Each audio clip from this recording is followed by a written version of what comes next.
제가 지금 변화의 도전이라는 주제로 강의를 하고 있습니다. 지금은 4차 산업혁명 시대에 들어서고 있다고 그래요. 도대체 4차 산업이 뭐냐? 1차 산업은 증기기관의 발명 이후부터 1차 산업에 1800년서부터 한 1900년대까지 이 와트라는 사람이 증기를 가지고 힘을 쓰면서부터 증기기관차, 증기기선, 배, 그 다음에 옷 짜는 것도 증기방적기 뭐 이래갖고 영국에서 시작된 산업혁명을 1차 산업이라고 그래요. 그리고 2차 산업은 에디슨이 1905년에 발견한 전기, 이 전기, 이게 1905년에 에디슨이 발명한 거예요. 그래서 이 전기로부터 시작되는 것을 2차 산업이라고 그래요.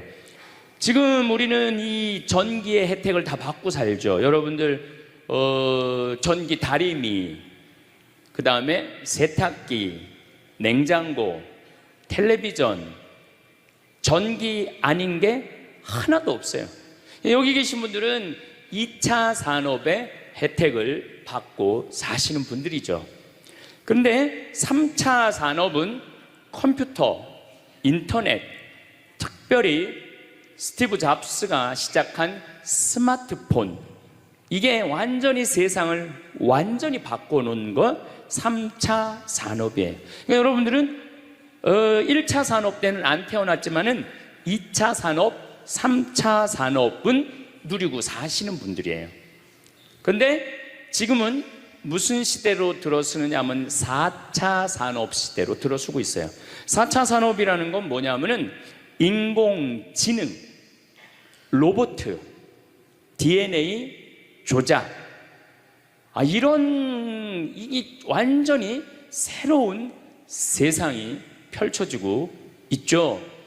지금 1940년도에 태어나신 분들, 1940년에서 49년 사이에 태어나신 분들 손 들어보세요. 이분들이 제일 복잡한 세상 속에서 살아가는 거예요.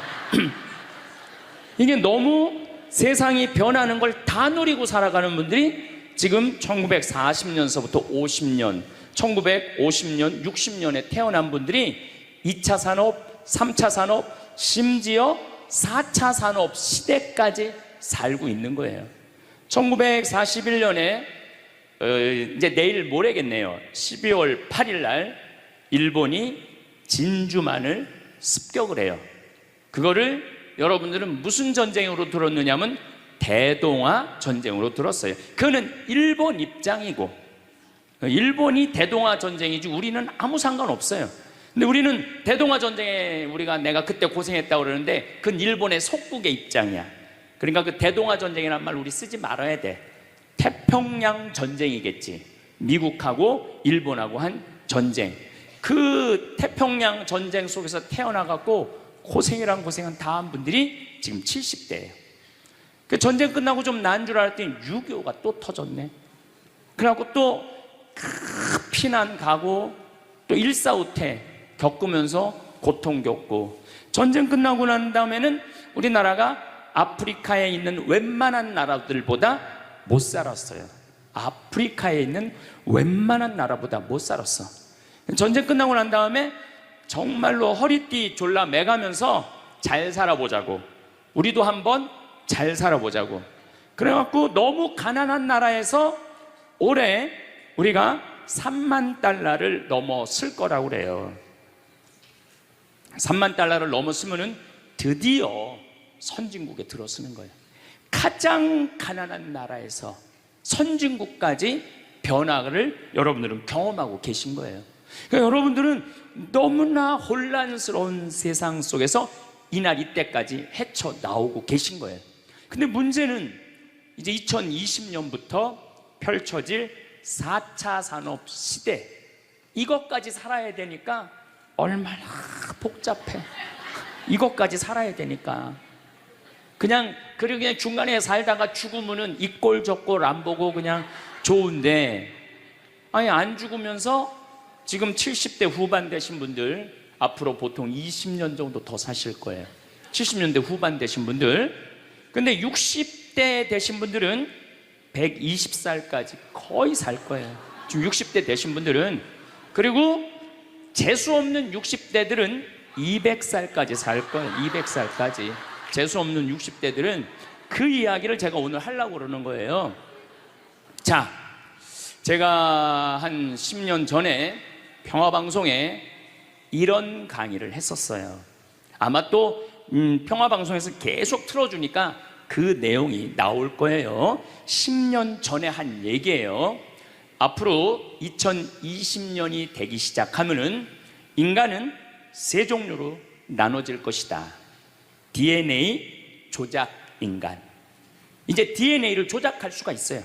우리가 눈을 밝게 할 수도 있고, 귀를 잘 들리게 할 수도 있고, 근육이 완전히 이 아놀드 슈왈거네처럼 근육이 막 이렇게 튀어나오게 할 수도 있어요. 운동 안 해도 DNA 조작 인간. 옛날에는 DNA를 한번 내가 DNA가 어떤지 검사하려고 그러면은 2억 내지 3억이 들었어. 그런데 지금은 내 DNA를 검사하는데 얼마면 검사할 수 있냐면 5만 원이면 검사할 수 있어요. 5만 원이면. 세상이 엄청 변한 거예요. 그래서 이제는 지금 태어나는 아이들은 이제 아파서 병원 가는 일은 거의 없을 거예요. 미리 병원에서 전화를 해요. 너 요때쯤 심장마비가 올 DNA가 있다. 와서 고쳐라. 그럼 DNA 조작만 하면 심장마비가 넘어가는 거예요. 그러니까 안젤리나 졸리라는 미국의 영화 배우가 있어요. 2010년에 유방을 잘랐어요. 왜냐하면 DNA 검사를 해보니까 언니도 그렇고 엄마도 그렇고 유방암이 있는 거야. 본인도 유방암에 걸릴 확률이 있는 거야. 그래서 유방을 자른 거예요. 그러니까 미리 병을 예방을 하는 시대가 오는 거예요. 그게 DNA 조작 인간이에요. 근데 우리 교회는 그런 걸 절대 허락하지 않죠. 절대 허락하지 않는데 절대 현대인들은 할 거라는 거예요. 그 다음에 두 번째 인간은 어떤 인간이냐면 사이버 인간, 기계 인간이에요. 인공지능 로봇 인간.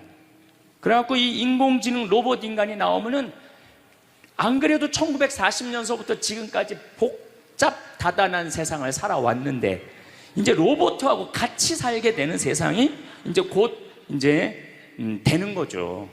그리고 이제 세 번째 인간은 오리지널 인간. 여러분들, 저나 여러분들. 근데 누가 제일 떨어지느냐? 오리지널 인간이 제일 떨어질 거예요. 그래서 앞으로는 이제 어떤 세상이 제일 걱정되는 게 뭐냐면은 로봇가 공장에서 일하는 거예요. 로봇가 공장에서 일을 하게 되면은 많은 노동자들은 일자리를 잃어버려요. 현재 몇 명 정도 일자리를 잃어버릴 걸로 예상을 하냐면 8억 명 정도가 일자리를 잃어버린대. 8억 명. 그러니까 노동자의 4명 중에 1명은 일자리를 잃어버리는 거. 이거 보통 심각한 문제가 아니에요. 그래서 이제 웬만한 사람들은 공장에서 일할 수가 없어. 누가 다 일을 해? 로봇가 다 하니까. 그리고 요즘 그 조그만 회사 사장들 말을 들어보면은 요즘 뭐 노동자들 옛날에는 죽으라고 일했는데 아침에 잠깐 나가서 커피 마신다고 와서 커피 한 잔 마시고 또 잠깐 나가서 좀 일하는 척하고 들어와서 밥 먹는다고 그러고 또 조금 나가서 뭐 그러니까 돈 주고 일을 시킬 수가 없다는 거예요. 그러니까 만약에 로봇가 일을 하면은 사람을 시키겠느냐? 로봇을 시키겠느냐? 당연히 로봇을 시키는 거죠. 그러니까 점점 사람이 일자리를 빼앗길 것이라는 거예요. 로봇을 쓰는 사장들은 돈을 어마어마하게 벌고 그런 자본이라든지 그런 능력이 없는 사람들은 무지무지하게 가난하게 사는 거예요. 이제 앞으로 여러분들이 5년 후, 10년 후에 볼 세상이 그렇다는 거예요. 그래서 요즘 세계적으로는 어떤 정치적인 시도를 하느냐 하면은 그럼 일자리 없는 사람들은 먹고 살아야 될 거 아니야. 사람인데. 그래서 로봇한테 세금을 매기는 거예요. 그래갖고 로봇가 만약에 일을 하면은 저 로봇한테 100만 원 세금을 매기는 거야. 그 로봇한테. 그래갖고 그 100만 원을 누구한테 줘? 일 못하는 사람한테 주는 거예요. 그게 기초생활 수급이라는 거예요. 기초생활 수급. 그러니까 기초생활 수급을 이제는 뭐 10만 명, 100만 명이 받는 게 아니라 8억 명, 10억 명이 받는 세상. 그러니까 이제 앞으로 미래에 펼쳐질 세상은 지금 생각하는 거라고 너무 다른 세상이 되는 거예요. 두 번째는 어떤 세상이 오느냐면 로봇하고 공존하는 세상. 벌써 초등학교는 선생님이 공부를 가르치지 않고 로봇가 학생들한테 공부를 가르치는 학교가 나왔어요. 로봇가 애들한테 수학을 가르치고 영어를 가르치는 거예요. 발음도 훨씬 좋고, 그리고 이 로봇의 장점은 뭐냐면은 차별하지 않아. 로봇은 얘가 뭐 부잣집 아들이든지 얘가 공부를 못하든지 잘하든지 차별하지 않는 거예요. 그리고 웬만한 선생님보다 훨씬 잘 가르친다는 거예요. 그러니까 이제는 로봇가 교사가 되는 그런 시대가 온 거예요. 또 이제는 앞으로는 무슨 세상이 될 거냐면 어린아이들 돌보는 보모가 누가 돌보느냐면 로봇가 돌보는 거예요. 나 동화책 읽어줘. 그럼 엄마는 나 바빠, 짜증나, 아유 너 잠이나 자, 이런데 보모 로봇은 나 동화책 읽어주면 아주 부드러운 소리로 짜증 한번 안 부리고. 그러니까 애가 엄마를 좋아하는 것보다는 누구를 더 좋아해? 로봇 보모를 더 좋아하는 거야. 나 엄마 필요 없다고. 이거 정말 우스갯소리가 아니라요, 진짜 벌어질 일이에요.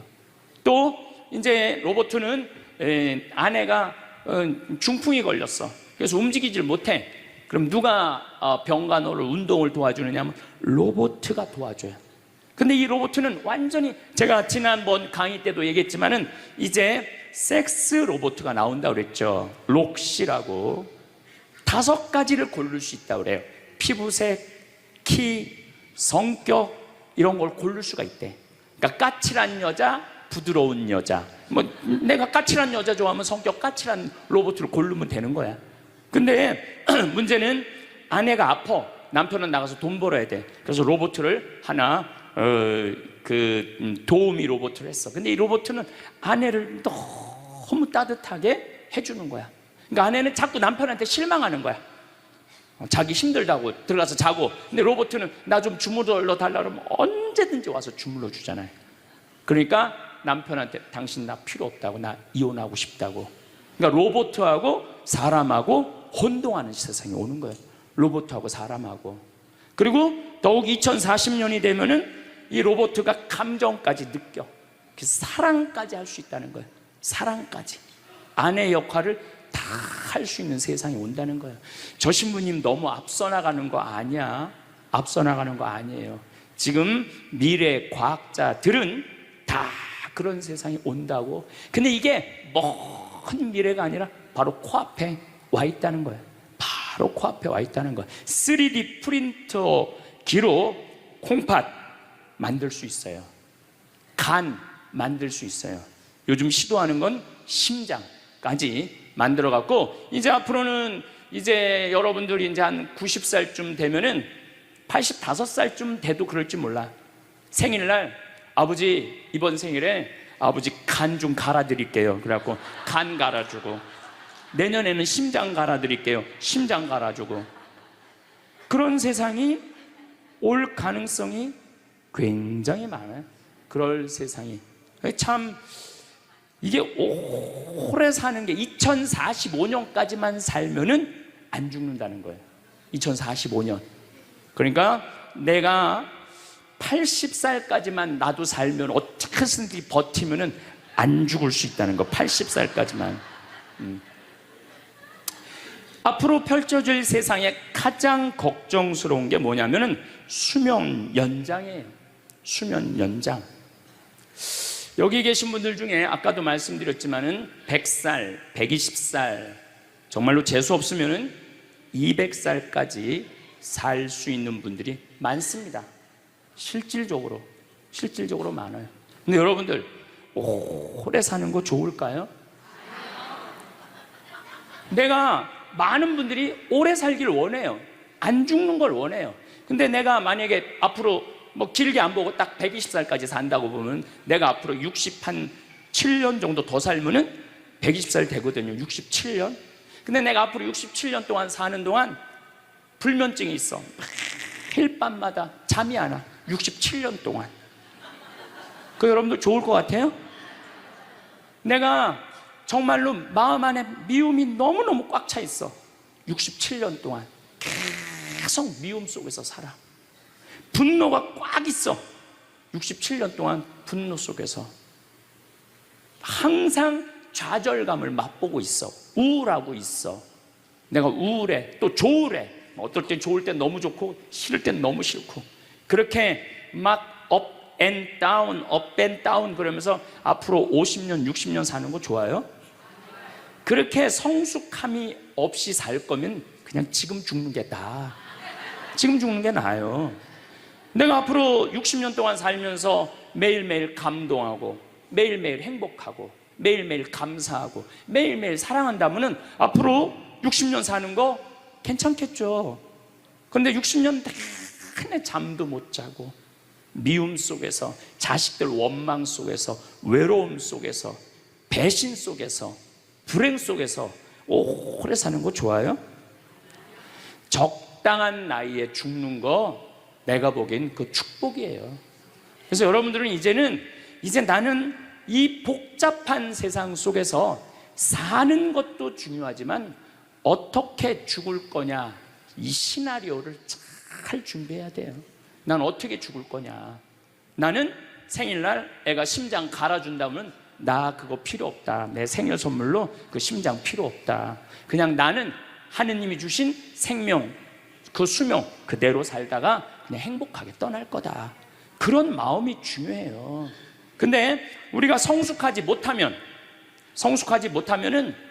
그냥 무조건 안 죽으려고만 용을 쓰는 거예요. 또 하늘나라에 대한 희망이 없는 사람들이 안 죽으려고 그러는 거예요. 아니 지금 있는 것보다 하늘나라 올라가면 훨씬 행복하면은 안 죽을 이유가 뭐 있어? 죽으면 되지. 그냥 사는 날까지 즐겁게 살다가 죽는 날 즐겁게 죽으면 되는 거예요.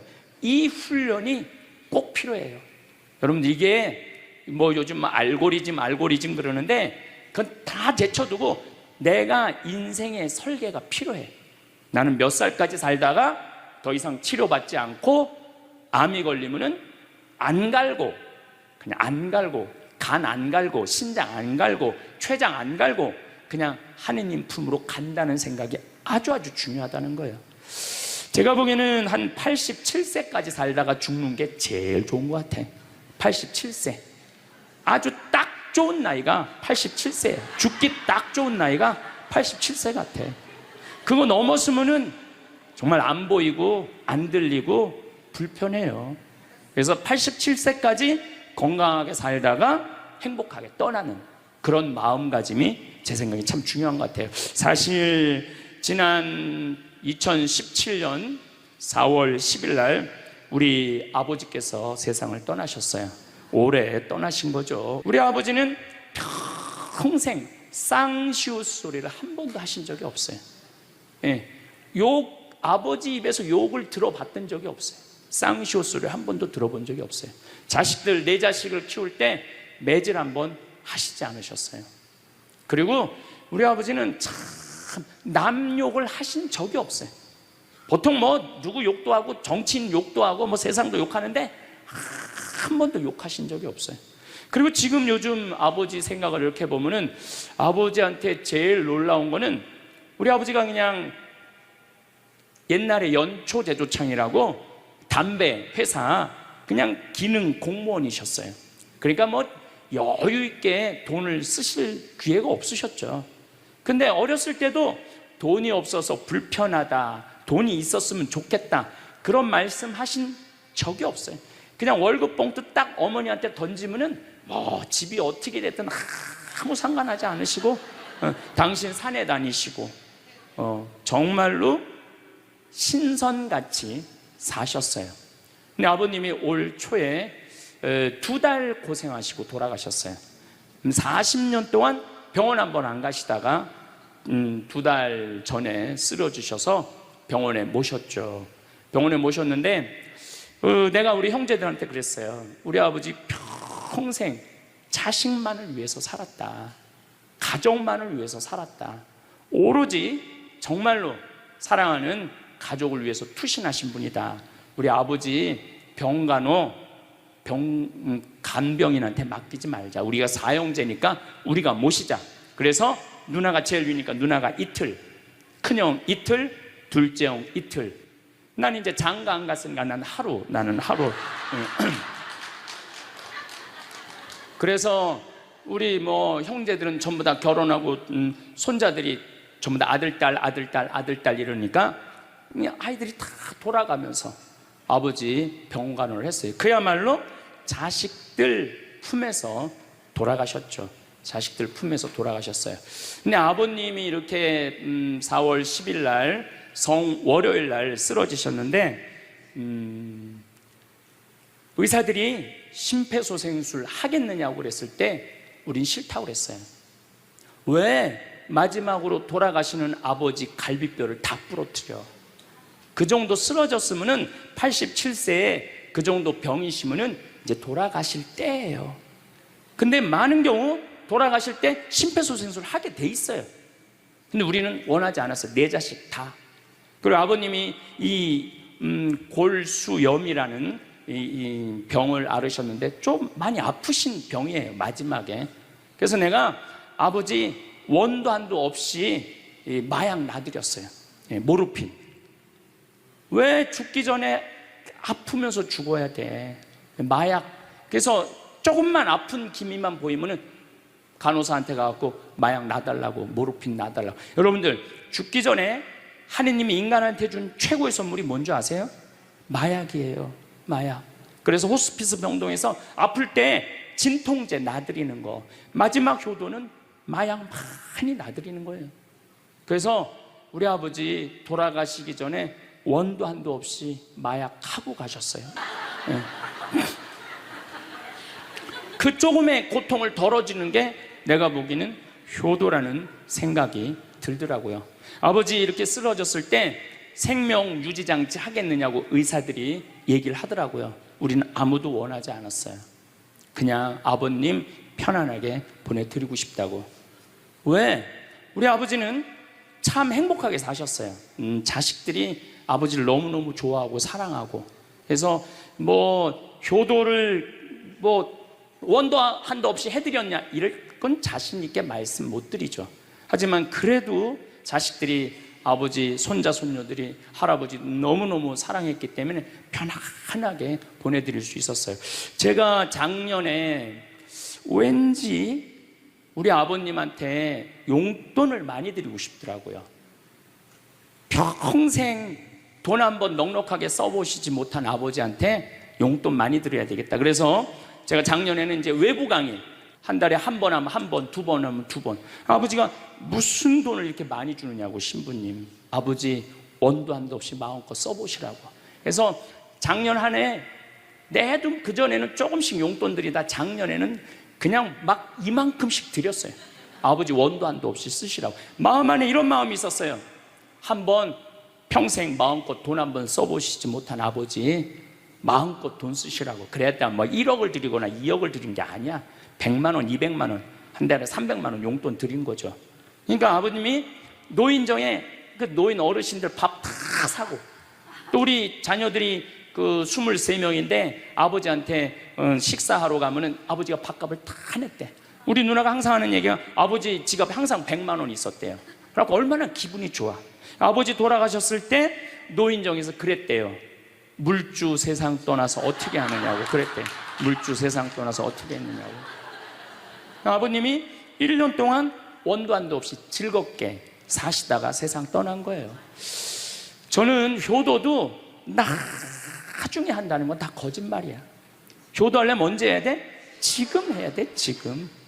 부모님한테 돌아가시고 난 다음에 낭을 치고 통곡하는 거 다 소용없어요. 그냥 내가 지금 할 수 있을 때 최선을 다해서 효도하는 게 그게 효도라는 생각이 들더라고요. 어쨌거나 아버님은 쓰러지신 날 당신 스스로 걸어서 화장실 가셨어요. 아침까지. 그리고 오후 1시에 쓰러지셨어요. 그래갖고 밤 10시 41분에 돌아가셨어요. 근데 제가 아버지한테 그랬어요. 아버지, 돌아가시려면은 오늘 돌아가셔야 된다고. 왜냐면 그날이 성월요일이었거든요. 성화요일 날 돌아가시면은 장례미사를 못해요. 왜냐하면 성목요일 날은 장례미사를 못하게 돼 있어요. 성금요일, 토요일 다 장례미사 못해요. 그리고 예수부활 대축일 장례미사 못해요. 그리고 그 다음 월요일 날 장례를 해야 되는 거야. 의사 선생님은 오늘 내일 돌아가실 것 같다 그러는데 내가 그랬어. 돌아가시려면 오늘 돌아가시라고, 내일 돌아가시지 말고. 근데 딱 10시 41분에 돌아가셨어요. 그래서 성수요일 날 아버님 장례 미사를 하는데 우리 수원교구에 주교님 4분이 다 오셨어. 얼마나 그게 영광스러워요. 주교님이 4분이나 오셨으니까. 왜냐하면 성주관이니까 주교님들이 외국에 아무도 안 나가시고 교구청에 다 계셨던 거야. 얼마나 좋아요. 주교님 4분이 다 오셔서 미사를 봉헌해 주시니 얼마나 축복된 아버지예요. 또 신부님들이 많이 오셔갖고 그 성당에 수원 정작 꽃매 성당인데 꽤 그래도 큰 성당인데 신부님들이 꽉 차갖고 젊은 신부들이 지하에서 미사를 봉헌했다는 거예요. 그것처럼 축복이 어디 있어요. 그냥 하루라도 더 살라고 용 쓰다가 화요일 날 돌아가셨으면 7일장 하는 거예요. 7일장. 하루라도 더 살라고 용을 쓰셨으면. 근데 우리 아버지는 정말로 살아있을 때도 나한테 행복을 주시는데 떠나실 때도 행복하게 떠나시더라고요. 여러분들도 마찬가지예요. 여러분들도 살아있을 때도 행복하게 사시고 죽을 때도 행복하게 죽으세요. 괜히 안 죽으려고 이렇게 용 쓰고 저렇게 용 쓰다가 누워서 10년 동안 똥오줌 싸기 시작하면요, 그때부터는요 지옥이야. 지옥. 여러분들은 제일 좋은 거는 자다가 주무시다가 죽는 거예요. 그런데 갑자기 돌아가시면 자식들이 너무 힘들으니까 그저 3개월 정도 앓으시다가 돌아가시면은 자식이 이별할 시간을 주는 거예요. 자식이 이별할 시간 주는데 3개월이 넘었으면 그때부터 우리 아버지 언제 죽나. 내가 며칠 전에 들은 얘기예요. 멀쩡한 집에 딸 둘이 무당한테 가갖고 그랬대요. 우리 엄마 언제 죽느냐고. 그래서 무당이 그랬대요. 엄마가 지금 아프냐고.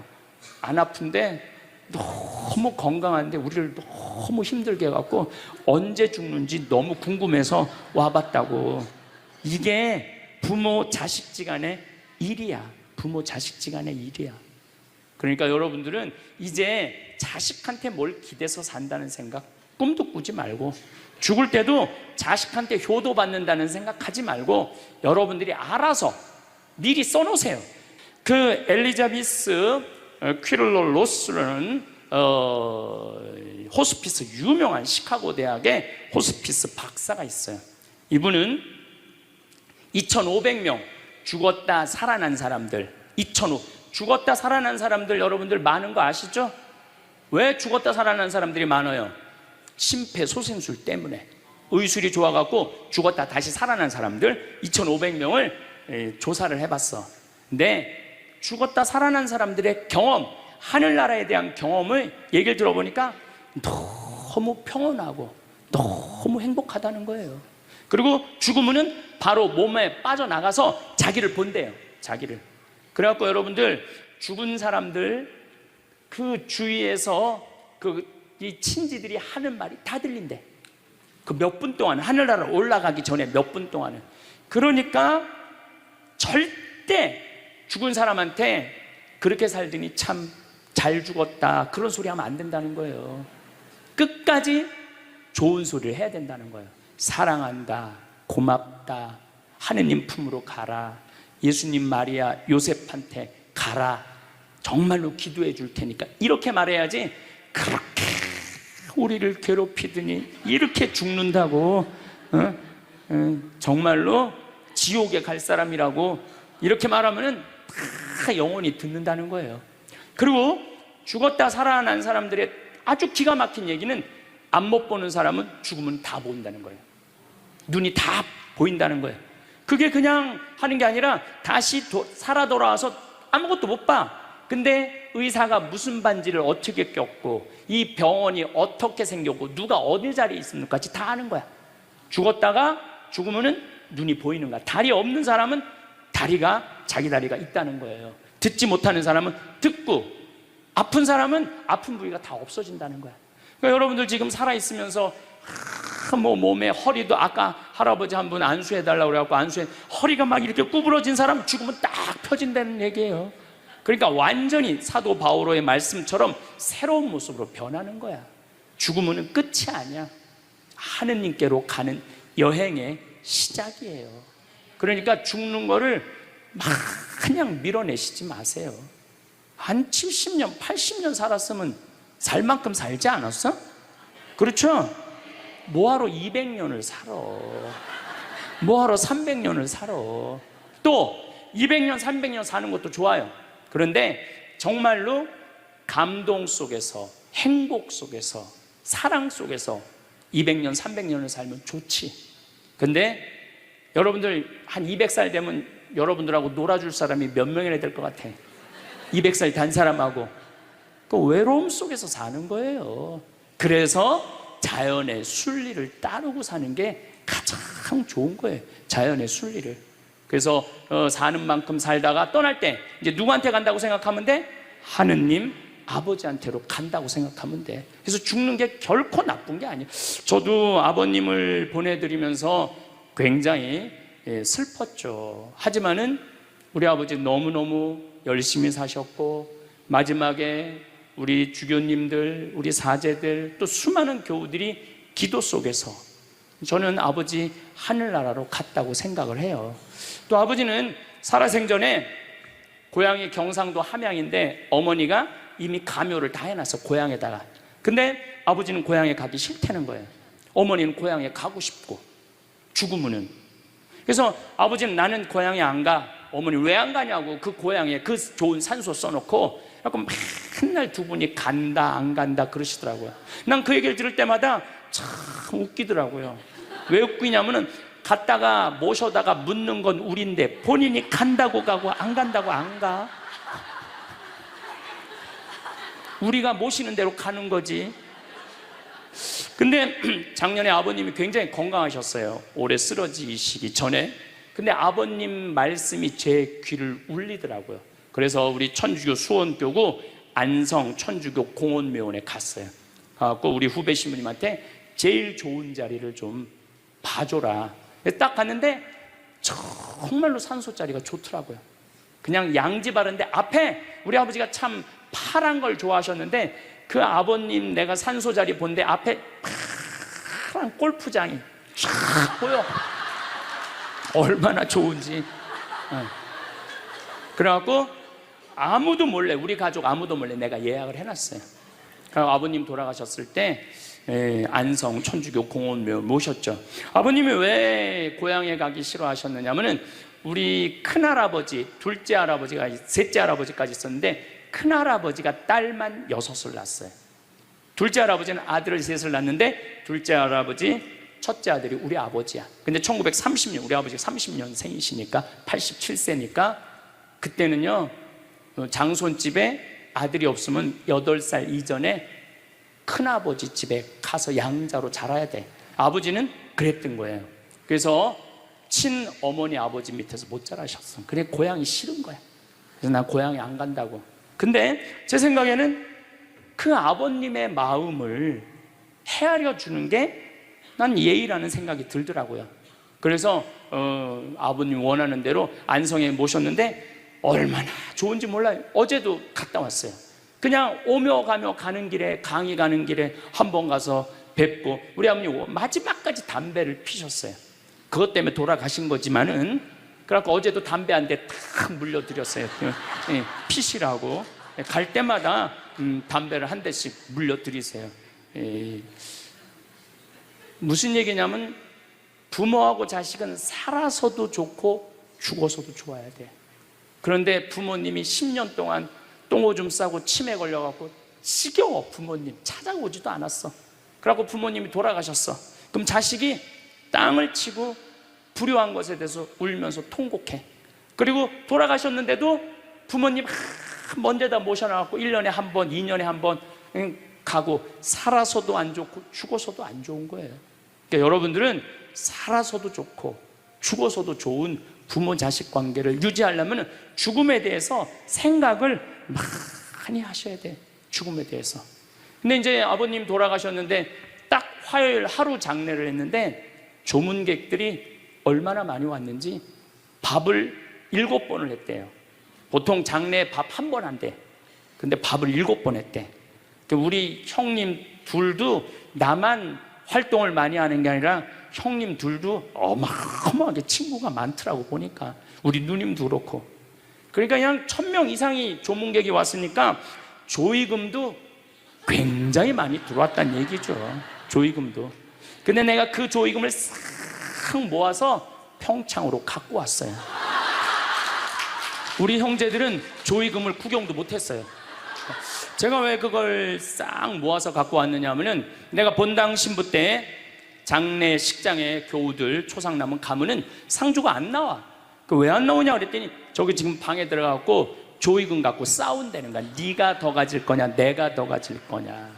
여러분들, 저는 우리 지금 대한민국이 이 변화, 제가 변화의 도전이라는 주제로 강의를 하지만 이 변화되는 세상에 생각을 바꿔야 돼요.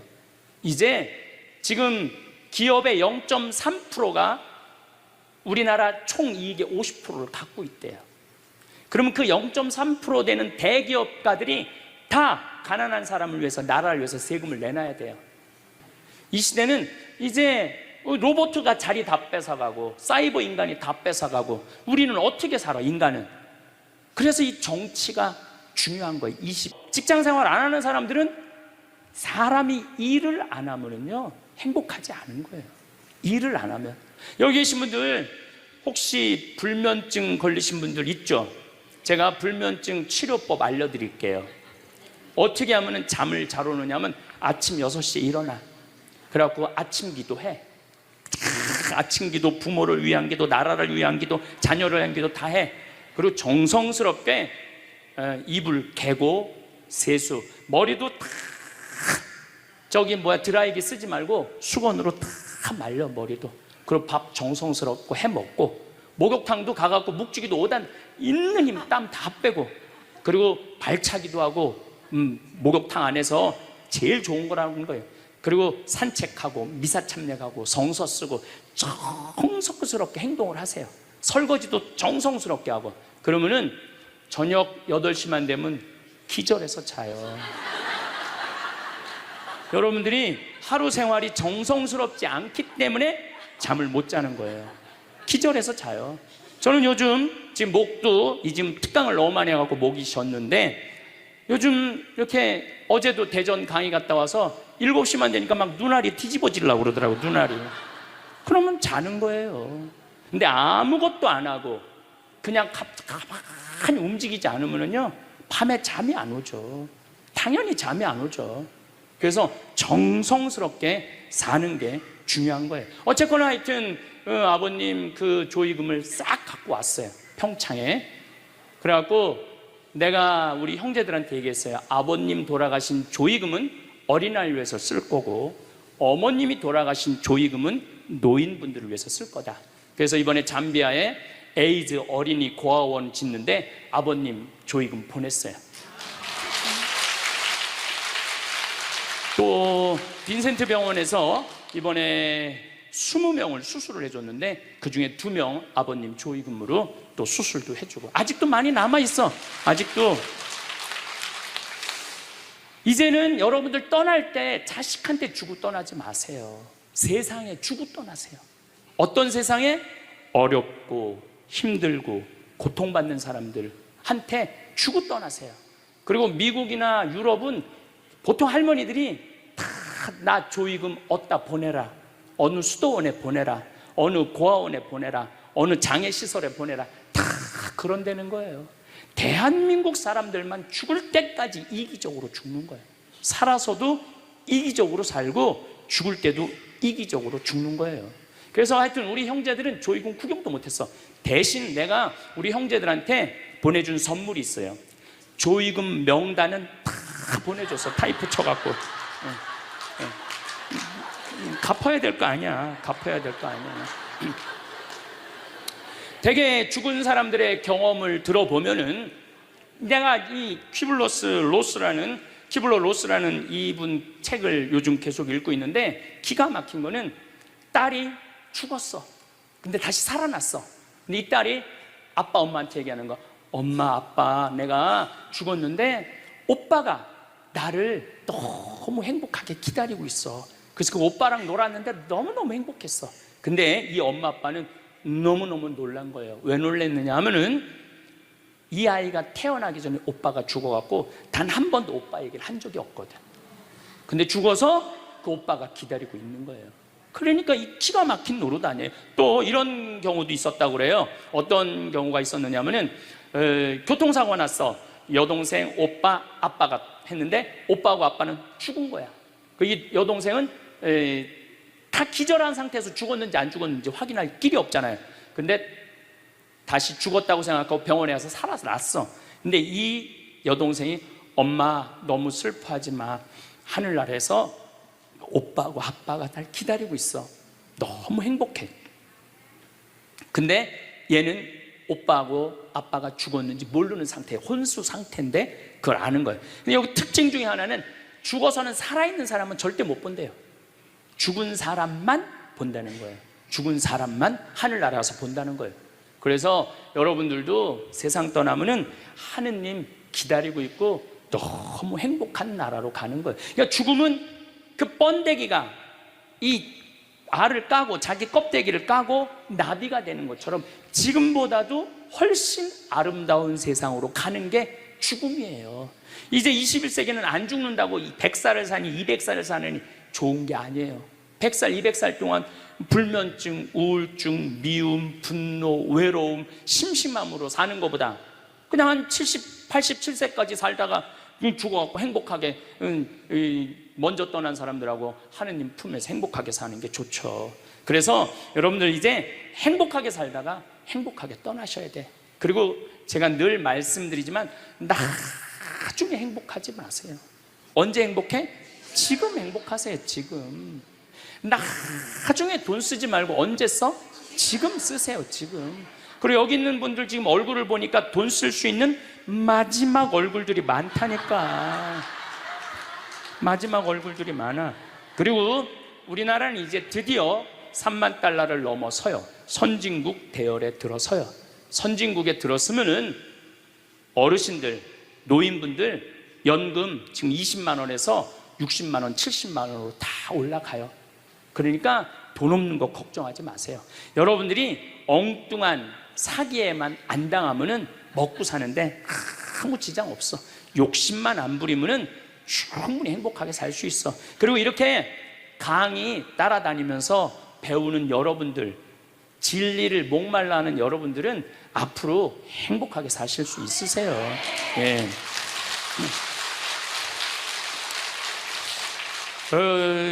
인생의 주인공은 나야. 내 자식이 아니고 내 남편이 아니고 내 아내가 아니야. 내 행복은 누가 책임지느냐 하면 내가 책임지는 거야. 내가 지금 불행한 거는 남편 탓도 아니고 자식 탓도 아니고 누구 탓이야? 내 탓이야. 왜? 나를 위해서 쓰는 법을 배운 적이 없어. 나를 위해서. 버는 법은 배웠는데 쓰는 법을 배운 적이 없어. 본인들을 위해서 쓰세요. 자, 1960년대, 70년대는 열심히 살아야 돼. 너 정말로 아끼고 살아야 돼. 가난했을 때 얘기예요. 이제 3만 달러가 넘었을 때는 이제는 재밌게 살고 행복하게 살고 의미 있게 살고 나누고 살아야 돼. 언어가 이제는 바뀌어야 돼.